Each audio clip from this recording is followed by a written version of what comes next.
going on, guys? Greg here. I got another video for you today. This is going to be the introduction to my Modular Blade Plug System, which is a system that I've been developing for a couple months now. It's basically a way to allow blade plugs of different sizes, shapes, and neopixel or non-neopixel blade plugs to be created basically out of one system. The main point of this is to allow for you to have a bunch of bases, like you see here, and then have interchangeable plugs. So something like you see here, here, here, here, or what you have on here. And so what I've gone and done is I've designed one base, like you have here, of different sizes. This is, I think, a 1-inch base. I have a 1/2 inch, a 1 inch, a 3/4 inch, a 1 1/4, 1 1/2, 1 3/4, 2.5 inch base. So basically ranging from all sorts of sizes from different depths of your blade plugs. And then I think currently I have 15 different tops right here. So right now you can see a handful of these right here. These 3 are Shapeways printed, which I'll get to in a few, or sorry, these 4 are Shapeways printed. And then these couple right here were actually printed on my own printer at home right here. It's just an Ender 3. Same with this guy here. I have a couple lying around. We're all printed at home. And so what you can do with this blade plug system is essentially you have your base, which this one was 3D printed at home, so that's why you can kind of see the internals there. You have an opening here with slot design as well as a hole to hold your blade plug, and then you actually have your plug like this, which again, all different shapes, sizes. This happens to be a TFU2 inspired one, but all different shapes and sizes, and then they can lock in place. This one, the clearance is good, so it doesn't even need a set screw, but now you have a blade plug. And then on the opposite side, this is a Stoke neopixel connector, but this is a blade side version, so there's no wiring, there's no nothing. You take it, you pop it in here, and then you now have an illuminated neopixel blade plug. As simple as that.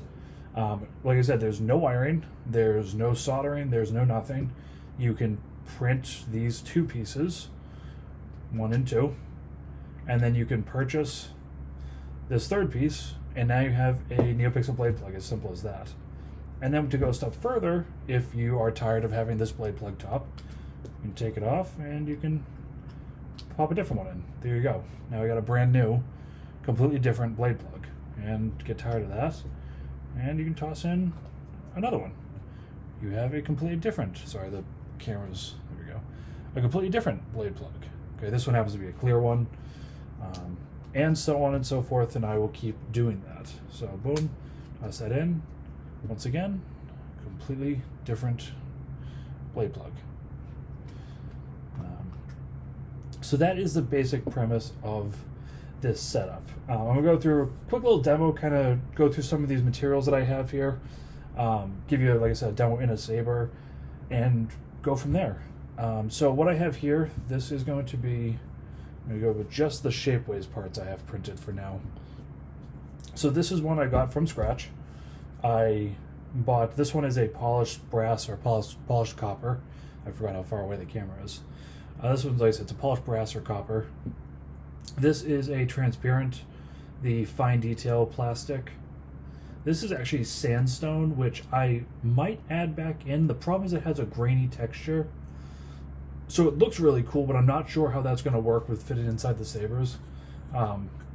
These ones fit well, but again, I'm not sure how accurate these are, but it's a cool one. This is just your normal black PLA. This is the fine detail black. It's a DV6 inspired blade plug, but it has some shine through. So that's what this one is. And then this one is an expensive one, but this is based off of something like, you know, the Kylo, the turbine blade plug. And then this one, as you can see here, is all black. This is completely metal. This was printed in, I want to say polished blackened steel or something like that. Which I'll get into the steel materials in a second here, because there's a few exceptions there with that. So I'm going to keep the polished one in, and I took the base. I think this is a 1.5 inch base. I popped in one of those connectors, which are right here.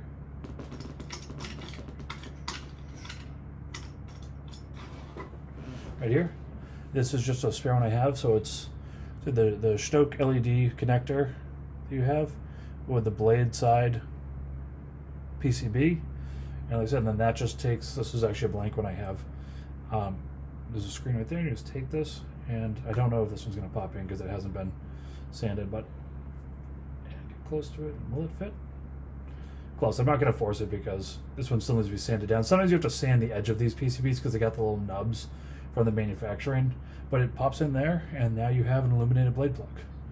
Okay. The other thing you can do is that if you see right here, there is, this one's an 8/32. I've redesigned it for a 440 set screw that can go into here, but a 440 set screw that can hold this in place. It just depends on the blade plug. The clearances with Shapeways are varying, so sometimes you need that, sometimes you don't. If it's a blade plug you don't plan on removing a lot, you can add just like a dab of hot glue inside the slot when it goes down and in, and you can use that as your way of holding it.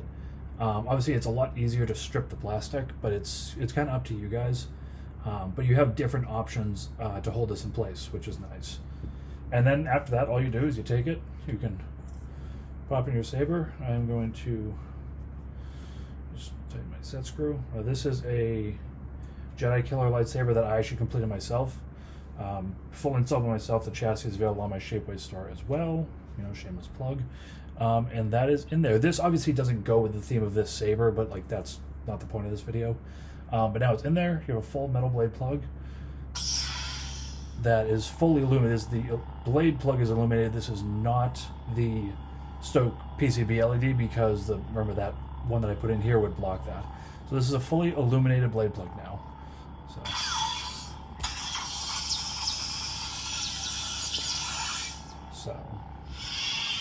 And then if I decided I didn't want that to be what's on there, boom, take that out.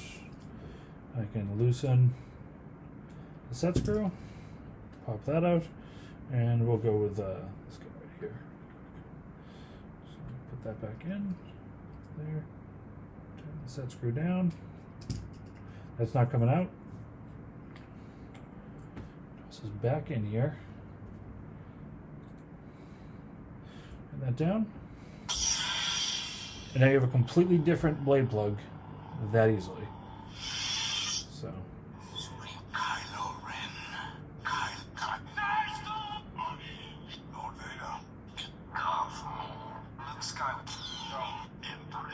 We'll go with that. This is the Empress font by KSith. So, and now you have a completely different illuminated blade plug that you can see, like I said, right through the entire thing. A completely different look that easily. And like I said, that's the whole premise of it, guys. I think this is something that a lot of people in the community, I hope, will really like. What would be kind of nice is you can buy, one or two bases, and then you can just buy a collection of tops like this, so that you can just swap them out. You only need, one of each size base. You only need a couple of bases for all it really matters.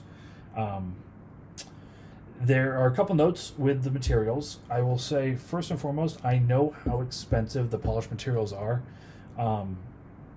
Truly, guys, I don't mark them up that much. I don't make that much off of these. I have the price as low as these can go, really, aside from just giving them away for no money. I am basically every day I'm working on cutting out as much material from these as I can to make them so that they're as thin as they can, so they can be as cheap as they can. I've already cut off, some of this bottom section here because you don't see it. So I've done a lot of stuff to try and help you guys with the cost, because some of these are just stupid expensive, and I know that. So I'm working on that every day. The second thing is that the steel materials, if it's any of the blackened materials, that's like more of like a coat, because if you see, I just kind of mess with it to sand it, and it's hard because it doesn't focus. But if you can see right there, you can see the silver coming through, because again, you sand it and it takes off this finish. So if you do any of the steel materials, it depends on what you get. The finish is very, very varying. They're a lot cheaper, but it varies. So what I would recommend is one of two things, is getting the brass or the bronze material. I haven't put it up for the silver yet because silver is just dumb expensive. It's not even worth it. I don't think anyone would buy it. Or if you get the steel versions, just know that the finish can be really rough sometimes, and all you have to do is you have to finish it off yourself a little bit. It takes some hand files, just files like this. A little bit of sandpaper can work. It really depends. I think this is really going to cater to the plastic materials. So this is a see-through material, but this is a sandstone, and then something like what I have in there right now, where it's the black PLA plastic, or not PLA, sorry, just the black plastic, which can be weathered, can be can be sanded, you can do whatever you want with it. I think overall this is going to be where a lot of these sales go, and I think this is going to be the best option for most people. But at the same time, you do have the option for really high-end looking metal blade plugs or steel blade plugs, or even the sandstone, like I said, I might put back up. So that's where I'm at for this. Right now, I only have the 1-inch section open. I have no parts in the 7/8 diameter blade plug section, mostly because I'm just trying to work on, getting them designed. It's hard to kind of transfer one design to the other, so I want to be able to redesign everything you see here for the exact same blade plug but smaller. So we're working on that. But that's it, guys. Like I said, I will have a link to everything in the description below. On the page, on the Shapeways page, it'll have a step-by-step instruction on how to choose the parts that you want, where to buy the connectors that you see here, and basically help get you started. So like I said, I'll keep adding to this. If it starts to take off and people like it, I'll keep adding to this. Hopefully weekly I'll be able to get a plug or two out, and we'll go from there. So I really hope you guys like this. I would love some feedback below. Feel free to message my page if there's ever any issues with your prints. Shapeways will almost always reprint things if they're bad, and I'll take care of you guys if there's anything I can do on my end. But if not, like I said, I hope you guys love this. I'm really excited for this, and I'll talk to you guys later. Thanks.